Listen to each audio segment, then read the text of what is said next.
काश ऐसा मैं भी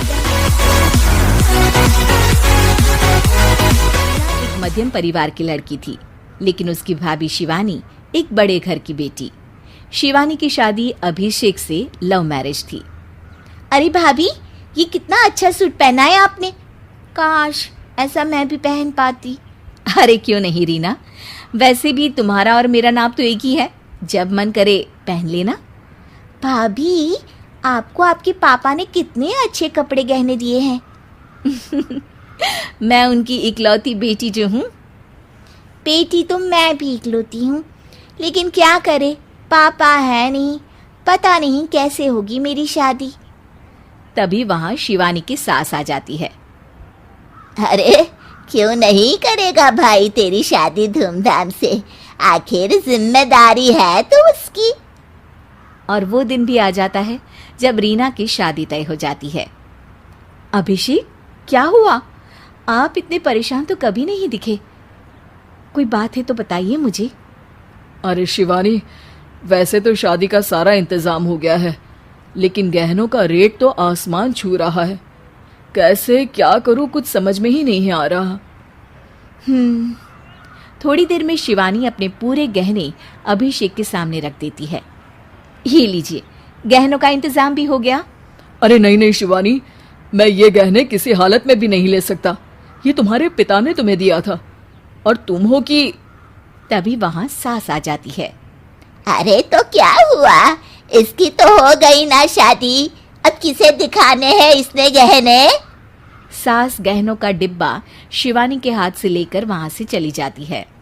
रीना की शादी धूमधाम से होती है और अब वो बड़े घर की बहू बन जाती है।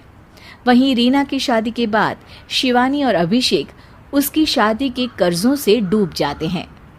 मैं सोच रही हूँ नौकरी करनी शुरू कर दूँ, आपकी थोड़ी मदद भी हो जाएगी। वैसे शिवानी, कुछ दिन कर लो तो अच्छा ही होगा, क्योंकि ज़रूरत भी है। अब शिवानी भी नौकरी करने लगती है और घर खर्चे में अभिषेक का हाथ बटाती है। एक दिन शिवानी, रीना का फोन आया था, कह रही थी कि आने वाले त्योहार में उसके ससुराल जाना है। ठीक है माँ। अरे ठीक तो है, लेकिन एक काम कर लेना, उसके सास ससुर से लेकर पूरे खानदान के कपड़े मिठाइयाँ सब ले आना, और हो सके तो रीना के लिए छोटे से कान में पहनने के बूंदे भी। और क्या है ना, शादी में उसे सारी बड़ी बड़ी कान की ज्वेलरी दी थी, घर में पहनने के लिए तो उसके पास कुछ भी नहीं है। शिवानी सोच में पड़ जाती है कि वो क्या करे, क्योंकि कर्जों और घर के खर्चों के बाद तो पैसे बचते ही नहीं थे। शिवानी फिर अपने पिता को फोन करती है और उनसे पैसे मांगती है। देखो शिवानी, मैंने तुम्हें शादी के वक्त ही मना किया था कि ऐसे घर में शादी करनी ही नहीं चाहिए। अरे अभिषेक को शर्म आनी चाहिए जो ससुराल से पैसे मंगवा रहा है। शिवानी को पिता की बात पर गुस्सा आ जाता है। आप मेरे पिताजी हैं और मैं परेशान थी, इसलिए आपसे मदद की उम्मीद की पापा। अभिषेक को तो पता भी नहीं है कि मैंने आपसे पैसे मांगे हैं। शिवानी सोचती है कि वो अभिषेक से बात करे, लेकिन फिर उसे लगता है कि वो टेंशन ले लेगा। तभी शिवानी की नज़र हाथ के कंगन पर पड़ती है, सीधे बाजार जाती है और उसे बेच जाने का सारा सामान लेकर आती है और सास के सामने रख देती है। हाँ ठीक है, लेकिन फल थोड़े और अच्छी क्वालिटी के होने चाहिए थे। शिवानी कुछ नहीं कहती, वहां से चली जाती है। एक दिन शिवानी, रीना का फोन आया था, बहुत रो रही थी। क्यों माँ, क्या हुआ? सब ठीक तो है ना उसके ससुराल में? अरे तूने तो उसकी नाक ही कटवा दी। अब मैंने क्या कर दिया माँ? कह रही थी कि बड़े घर की बहू है भाभी, जो कपड़े दिए वो ब्रांडेड भी नहीं थे। तू तो जानती है ना उन लोगों का पहनावा कितना अच्छा है। तू तो मेरी बेटी का भला कभी सोचती नहीं। हाय भगवान, अरे बड़े घर की बहू है, इसी बात की जलन है ना तुझे? लेकिन याद रख, मेरी बेटी का सोचने के लिए भगवान है, तुम लोग कभी उसका बुरा नहीं कर पाओगे। अब शिवानी के मन में सवाल था कि क्या ईश्वर सिर्फ रीना के साथ है, उसके साथ नहीं। लेकिन उसे सुकून था कि वो अभिषेक के साथ उसकी जिम्मेदारियों को निभाने में बराबरी की हकदार है। शिवानी वहां से चली जाती है। वो सास से कुछ नहीं कहती, क्योंकि अमीर घर की बहू बनकर रीना को भले ही सुकून ना हो, लेकिन गरीब घर की बहू बनकर शिवानी खुश है, क्योंकि खुशी पैसों से नहीं, परिस्थितियों पर निर्भर करती है। से पहले गीता के घर का नजारा कुछ ऐसा था कि रोहन ऑफिस जाता था और शिविन स्कूल।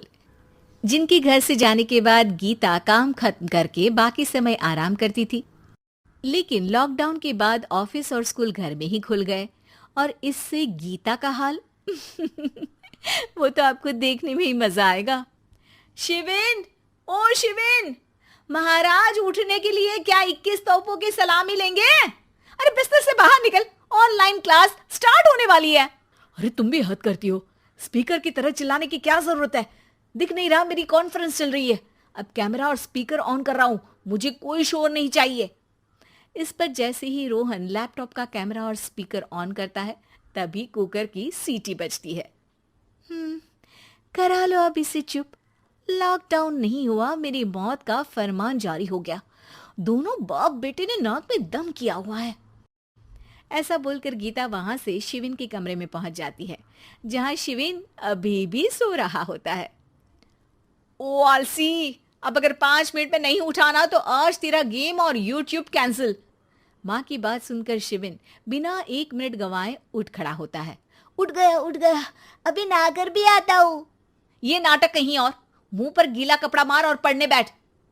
शिविन की ऑनलाइन क्लास स्टार्ट हो जाती है, जिस पर गीता उसे वहां बिठाकर रसोई में चली जाती है। थोड़ी देर में उसे कमरे से कुछ आवाज सुनाई देती है, जिसे सुनकर वो कमरे में वापस आती है। हाय राम, तुझे क्लास अटेंड करने के लिए बोला था, कैमरा नाचने के लिए नहीं बोला था। मम्मी मुझे कुछ समझ नहीं आ रहा, आप बाद में पढ़ा देना ना, वैसे भी अटेंडेंस तो लगी गई है। हाँ बेटा, जरूर बन जा, तू अभी से हम सबका बाप बन जा। अरे नहीं मतलब कहाँ से लाते हो इतना दिमाग, और पढ़ाई करते हुए ये चला कहाँ जाता है? नाइस क्वेश्चन, दिमाग से पूछकर बता दूंगा। शिविन की बातों से परेशान होकर गीता उसे मारने के लिए जैसे ही आगे बढ़ती है, तभी वो कमरे से बाहर भाग जाता है। अब शिविन आगे आगे और गीता हाथ में चप्पल पकड़े उसके पीछे पीछे पूरे घर में दोनों घूम रहे होते हैं। इसी बीच वो रोहन के पास पहुंच जाता है और शिविन को मारने वाली चप्पल रोहन के लैपटॉप पर जाकर गिरती है। ओए माँ! मम्मी, अब पापा को चप्पल मार रही हो? वो आज तक के रिपोर्टर, चुपचाप जाकर क्लास अटेंड कर ले, नहीं तो अगली तेरे पीछे लगेगी।